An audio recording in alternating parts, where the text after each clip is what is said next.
Muy bien. Y ahora, hoy fue el Día de los Libros. Este también lo vamos a sortear aquí con firma del autor. Es el economista Elmer Cuba, a quien le quiero dar las gracias por estar aquí. Buenas noches. Un gusto estar con ustedes esta noche de campaña. Muchas gracias. No, ya usted no está en campaña, en ninguna campaña, ¿no? Usted estuvo ahí en la segunda vuelta de Keiko. Y también hace 25 años con el presidente Paniagua. Bueno. Y también estuvo con Castañeda. Sí, mira, en el plan económico. Antigua vida mía. Yo me acuerdo de esas imágenes, de esa entrevista. Antigua vida mía. ¿Y extraña eso? No. ¿Por qué no? Totalmente privado, Chévere. dedicando a mi profesión. Sí. Bueno, pues ha hecho un libro que es realmente un repaso, este libro, Perú, el desarrollo esquivo, por qué la economía peruana es mejor que su política, y es un repaso de una historia política, económica del Perú, pero mezclada, por supuesto, con la política y cómo la política afecta, beneficia y más bien afecta a la economía. Y entonces quiero empezar preguntándole si la teoría de las cuerdas separadas es o no es. Si es posible tener un país con 8 presidentes, con esta inestabilidad y una economía que se envidia en el exterior todavía. ¿Eso es posible? No es posible, nunca ha sido así en ninguna parte del mundo, ¿no? La política produce política económica, produce política en general, ¿no? Entonces, y el poder es el que produce la política. Entonces el libro es algo ambicioso, en verdad, porque recorre toda la historia republicana de cómo se ha administrado el poder y cómo la economía ha interactuado con la política. Buenas políticas producían mejores gobiernos y a veces la mala suerte, crisis económicas, producían caídas de gobiernos. Entonces es un libro, como digo, ambicioso, pero es corto, es fácil de leer, son 130 páginas y es una mirada de un economista hacia la economía política. No hay muchos libros así, o sea, hay un vacío, hay historia política pura, ¿no es cierto? Los partidos, los presidentes, hay historia económica pura, pero mezclar economía y política es la vieja tradición de los economistas del siglo XIX, en verdad, rescatada. Y no ha podido ser escrito un libro así sin gente que trabajó mucho antes el tema de datos, por ejemplo. Un seminario, un economista ya fallecido. Usted tiene unos datos buenísimos historia. De Bustamante y Rivero, digamos, de momentos muy, muy atrás, para tenerlos tan precisos los datos. Sí, una historia de idas y vueltas, ¿no? De mejoras, empeoramiento, crisis muy largas, la crisis con Chile, la guerra, la crisis de Velasco, Alan García, que duran 30 años, o sea, no son crisis de momento, o sea, te demoras 30 años en recuperar donde estabas antes, ¿no?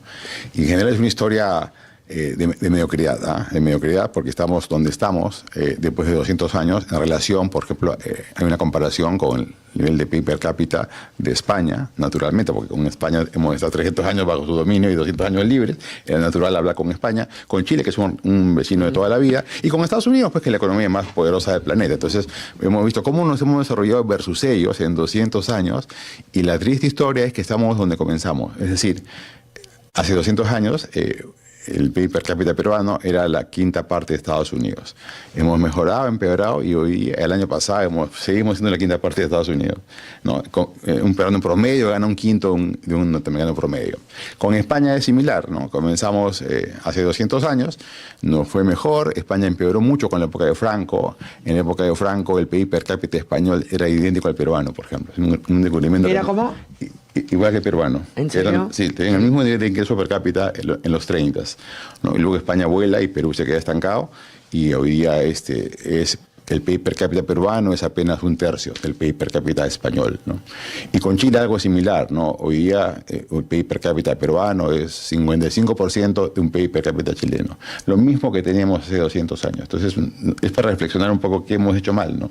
Pero también hemos hecho cosas positivas, ¿no? Hemos avanzado mucho. Pero antes de que me hable de las cosas positivas, para meterle ahí algo, usted plantea este tema de el boom exportador. Tenemos hoy prácticamente el mismo modelo exportador que teníamos al principio del siglo XX. Sí. ¿Cómo se explica eso? ¿Cómo puede ser que nos haya pasado un siglo y sigamos en lo mismo? Porque somos buenos en eso, o sea, somos realmente buenos y los países pero deberíamos seguir en exportan eso, en lo que son buenos, en verdad, ¿no? No es lo deseable en el largo plazo. Tenemos que gastar estos recursos naturales en educación, por ejemplo. Y la única manera de seguir creciendo en el futuro es usar estos recursos naturales en cerebros de los chicos, ¿no? Ese es el paso que nunca hemos dado. En comida y educación. Y que lo han dado y los salud. países que también eran primeros exportadores de toda la vida, ¿no? ¿Cómo, por ejemplo? Por ejemplo, Corea, ¿no? O por ejemplo... ojo, que tampoco ningún país de la región lo ha hecho. Por eso, digamos. Es un reto mayúsculo latinoamericano, en verdad. Y Perú en particular, porque además tenemos origen de la República distinto, ¿no? La configuración peruana es un reto mayúsculo. Imagínate una nación que nace a la independencia con una mayoría excluida, ¿no? Sí. Ha tomado 200 años de incluirlos. El voto, por ejemplo, universal. Bueno, incluirlos, comillas. Pero era peor. Mira, estaba prohibido el voto de los analfabetos por todo el siglo XX, ¿no? O sea, sí. Primero votó la mujer en los años 50 y después era analfabeto. ¿En serio? Sí, y los partidos de masas del siglo XX no eran realmente de masas, eran de masas que sabían leer. Entonces, recién podemos votar todos desde el año 80, hace 45 años. O sea, solamente en la última cuarta parte de la República tenemos derechos políticos iguales. Hemos mejorado entonces, ¿no? Sí, pero porque veníamos de muy abajo. Sí. Tampoco se puede juzgar el pasado desde hoy, ¿no? Es un sesgo claro, digamos, de perspectiva. Sí. Yo quiero repasar algo que usted dijo y estaba buscando, dándole para allá, para acá, rayo los libros y entonces luego no encuentro. Pero el libro de Elmer Cuba identifica 3 grandes crisis económicas. La primera, durante y después de la independencia. La segunda, la peor de todas, la absoluta desgracia, ocurrió tras la derrota en la Guerra del Pacífico. La tercera gran crisis económica no fue fruto de ninguna guerra, fue hecha en casa. Entre los años 60 y 80 se diseñaron y ejecutaron políticas macroeconómicas que generaron crisis fiscales y balanza de pagos. Y como yo soy pesimista, porque los periodistas somos pesimistas, y veo los informes que hace ¿cómo se llama este equipo que preside Alonso Segura?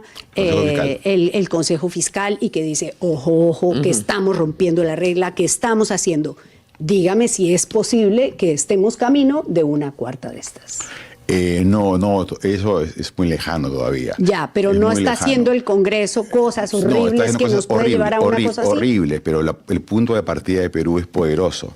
Ya. Hoy día la deuda pública peruana es apenas 30% del PBI. ¿Cuánto de eso le suma lo de la municipalidad? No, uno o 2 puntos más, pero la trayectoria no es tan buena. Pero lamentablemente el barrio está peor, ¿no? Entonces es algo relativo, ¿no? Por ejemplo, en Chile, hoy día tiene una deuda pública de 40% del producto. Y hace 15 años era 10, o sea, están volando. Colombia y perdió grado de inversión.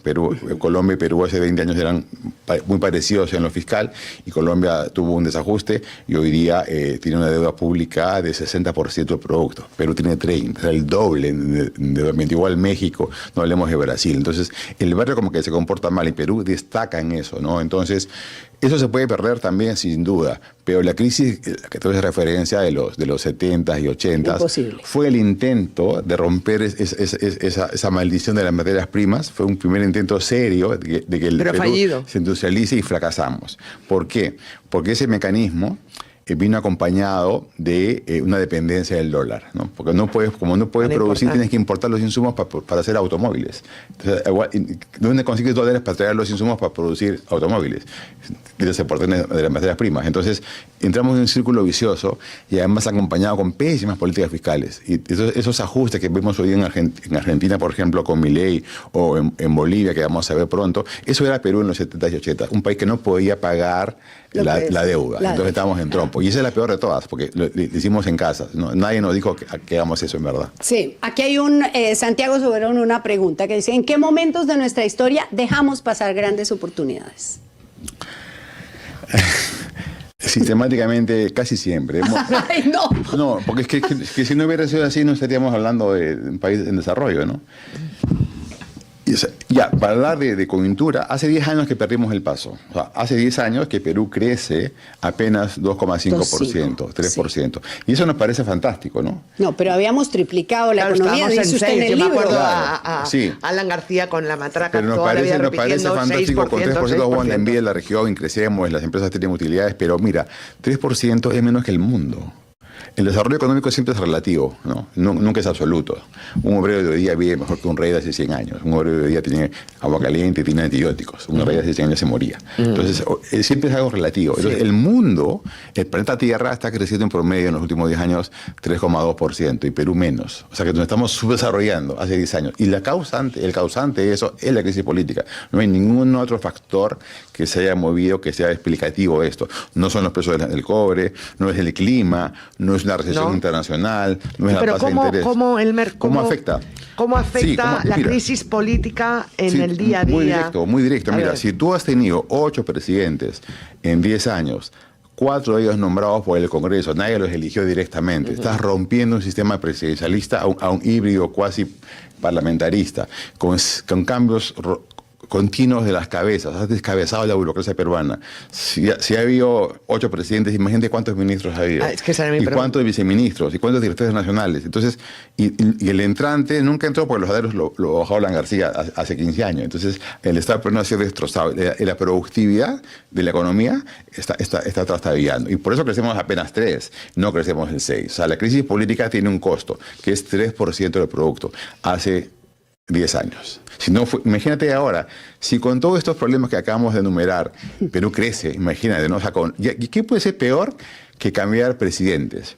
O sea, en los 80 la crisis eran ministros, ¿no? En los países normales hay una crisis política cada ministro. Ya, Perú era eso en los 80. Con Toledo, con Alan García y con Humala, la crisis eran ministeriales. Caía el premier, ¿no? Caía Conga, hace humildes porque no, caía el Castillo, caía el gabinete Dañino porque en Arequipa hubo muertos, o sea, caían gabinetes. En cambio ahora caen presidentes, estamos en otro nivel de crisis política, ¿no? Y a pesar de eso, crecemos 3%. Imagínate cuán mejor podría ser si el tema político se arregla, ¿no? Sí. Que todo lo hemos logrado. Es que no hay continuidad en las políticas porque no hay continuidad en los espacios, en las instituciones, ¿no? Debido a la crisis política. No puede continuidad porque imagínate que en una empresa cualquiera cambias el gerente 3 veces al año.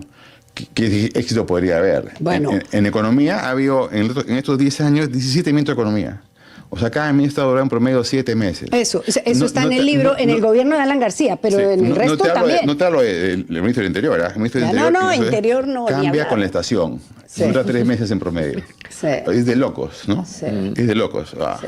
Uno se ríe porque, claro, parece ridículo. No, te ríes, pero no. Ridículo, pero es una desgracia, Es una desgracia total. Dime qué país del mundo cambia ministro del Interior cada 3 meses en los últimos 10 años. Pero es que también el hecho de que no haya seguridad y todo el tema de la gobernanza criminal, eso también tiene un impacto en la economía formal, ¿no? O sea, pensamos que solo el ministro de Economía importa, ¿no? Es que las políticas públicas le hacen educación, salud, infraestructura, seguridad, no están a la altura de la parte macroeconómica, ¿no? Perú tiene una fortaleza macroeconómica envidiable en la región, 3% de inflación, déficit fiscal, a pesar del Congreso, el déficit fiscal es manejable, ¿no? Y sin embargo, todo lo demás que no sea macroeconómico, trastabillamos. Y la inversión privada, yo quería hacerte esta pregunta, la inversión privada o la inversión extranjera, ¿también es un freno para esa inversión, esta crisis política y este cambio de oleaje continuo que hay? Hay inversión extranjera importante en Perú en sectores que... ¿O es más pragmática? No, venden, porque si tú eres minero, vendes al mundo metales, no pasa nada. Pero si eres un concesionario de peajes y un alcalde se pone contra ti y te saca, ahí el riesgo país aumenta. Ya no viene la mejor gente, viene de otros países, ¿no? Alguien va a venir siempre. Pero ¿de quién está hablando? Un inversionista más riesgoso, que toma más riesgo, va a venir. El otro que tú querías no va a venir. El serio no viene, claro. Sí, pero eso no pasa aquí, ¿no? Aquí no se tumban los peajes ni nada de eso, ¿no? Ahora nos admira mucho el tema de esos presidentes que duran poco, pero en la historia republicana el promedio es 1 año, ¿no? O sea, no es que sea... No es que de pronto nos hemos desajustado. ¿Cómo eso que me estaban hablando para presidentes? Es que hubo una... yo me lo quiero leer el libro, obviamente yo no estudié historia del Perú, yo estudié historia de Colombia en mi colegio. Entonces he aprendido un montón porque usted hace todo un recuento de cómo caía uno, ponían el otro, ¿no? Ha habido una cosa tremenda realmente. Tremenda. Y además, la crisis política, la falla tectónica de Perú fue que en los primeros 50 años era puro militar. O sea, la cuarta parte de la República solamente eran presidentes militares que habían peleado en la guerra de independencia. Y el único partido importante que hemos tenido en todos estos siglos se llama Partido Civil, que fue el único partido que ha puesto 2 presidentes distintos. Nunca más hemos tenido un partido que ponga dos presidentes Distintos. ¿no? Ha sido el APRA que puso a Alan García 2 veces, o Belaunde, pero es el mismo partido, la misma persona. Pero nunca un partido ha puesto dos tipos, que es el mismo, pero nunca ha puesto dos tipos distintos. O sea, la debilidad de la política no es de ahora, es de origen, digamos. El ADN de la sociedad peruana está con ese problema de la debilidad política. No, es apasionante. Del capítulo 2, la peor crisis republicana, la reconstrucción nacional y el oncenio. Bueno, que es el que más duró, ¿no? En el oncenio. Claro. Ese señor, que además fue un dictador. Los dictadores han modernizado el Perú. Eso es algo muy malo, ¿no? Sí. Leía, creó el Banco Central y creó la SUNAT. O sea, creó herramientas que tenemos para defendernos de los ciclos económicos, ¿no? Que no teníamos en el siglo XIX. Muy bien, pues le vamos a pedir ahora que nos firme el libro. No sé qué le preguntamos. Piensa tú la pregunta mientras yo cuento una noticia y le pido una opinión.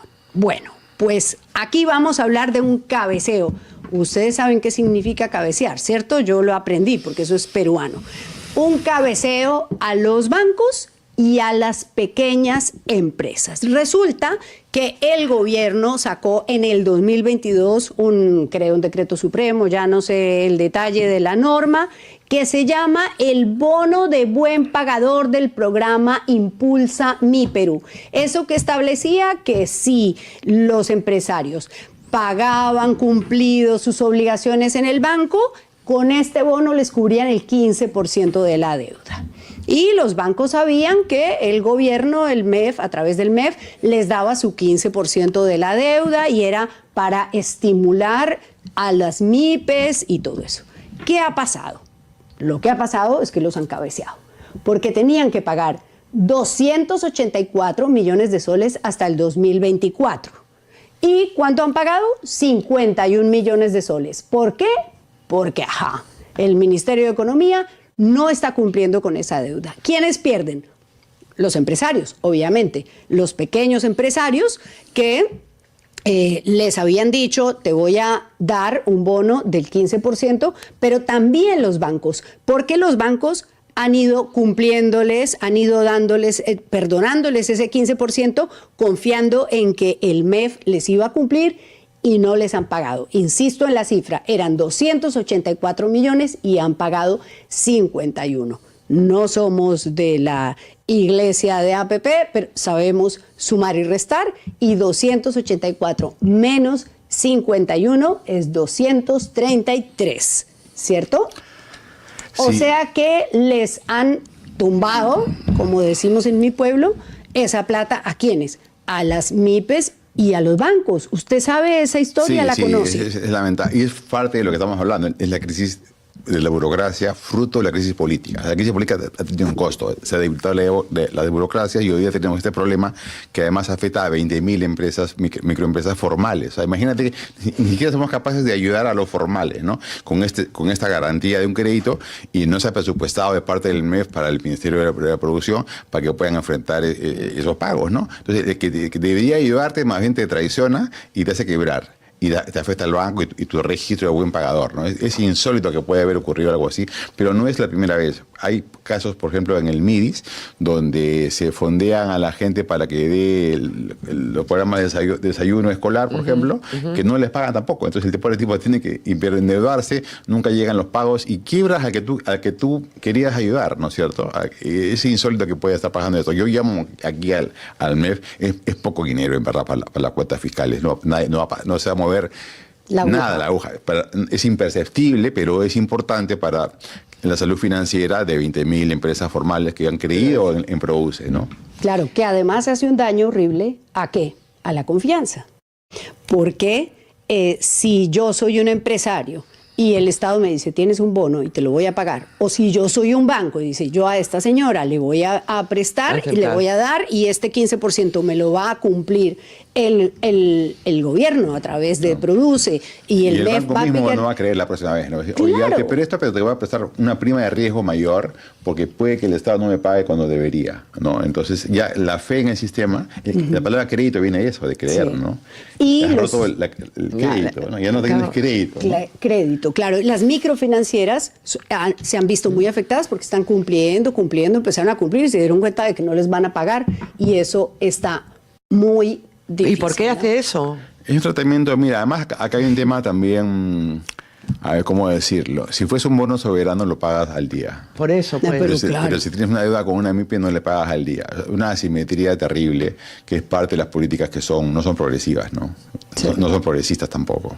Ni con las familias ni con las empresas. ¿No? Qué Bueno. horror. Bueno, muy bien. Yo me quiero quedar con el libro. No, pero no te lo puedo dar a ti, se lo voy a dar aquí a nuestro chat. Yo lo compraré, pues. Ya está lo bien. comprarás. Entonces, Ya. voy a preguntar 7 por lo 8. siguiente. Lo siguiente. A ver, usted me corrige si la respuesta es correcta. ¿En qué años ocurrió el oncenio? Está buena la pregunta, ¿o no? A darle a ponerle el pulso. Sí, sí, La van a ahí. usted no, aquí, Ok, aquí. ok. A ver, el que se quiera ganar el libro, entonces aquí contesta en qué año empezó el oncenio. Ya sabemos cuándo terminó, pero digamos, si sabemos cuándo empezó. A ver. Nadie. ¡Ah! Es que es Pero lo que, a ver, lo que tratas está- escribir en Google. Está muy difícil. Lo del oncenio no, ¿cierto? Hombre, Clara Elvira, lo que vendría siendo. A ver, entre 1919 y 1930. Correcto. Bueno, aquí está, ganador, Brian Marinos, 8690. Brian Marinos, para Brian Marinos. No Ah, se puede. mírenlo, él también quería el libro. Oh. Ay, cosita. Para Brian Marinos, bueno, aquí están adivinando, 1861, no. Entonces, para Brian Marinos, Yo lo de sabemos. Epicentro, el doctor Elmer Cuba, muchas gracias por estar aquí, gracias por sus luces y realmente el libro está súper bueno. Felicitaciones. Gracias a usted por Muy bien, No, muy al bien. revés, como siempre, un Brian gusto Marinos. tenerte. Bueno, muy bien. Brian Marinos, mira, ahí está. Brian Sí. Marinos. ¿Tiene un que es un cuy? Ay, sí, qué bonito, ¿no? Sí. Bueno, así no era el cuid del BCP, ¿era? Sí, ¿no? No, Ya, no bueno. sé. No importa. Estamos... Muy bien. Entonces, Bueno, vamos a despedir a nuestro muchas gracias. invitado. Muchas gracias por venir. Muchísimas Un gracias. gusto y yo invito a las muchas personas que miran este importante programa, que también lo lean y lo que le va a hacer querer más a Perú y ver las dudas y los retos que tenemos como república en los próximos Sí, años. señor. Mil gracias. Perú en país Bueno, en desarrollo el esquivo. desarrollo esquivo. En Editorial Aguilar. Sí, yo tengo que decir que no lo encuentre el diluvio, sino un libro debajo del brazo. Listo. Pues sí me lo han echado. Estamos haciendo hora de leer aquí en el programa. Gracias, Qué señor, bueno. por venir. Muchísimas gracias. Sí. Bueno, pueden dejarnos su... Es el cuid de PPK, dicen. Bueno, pueden dejarnos su like. Adiós. Muchas Gracias. gracias.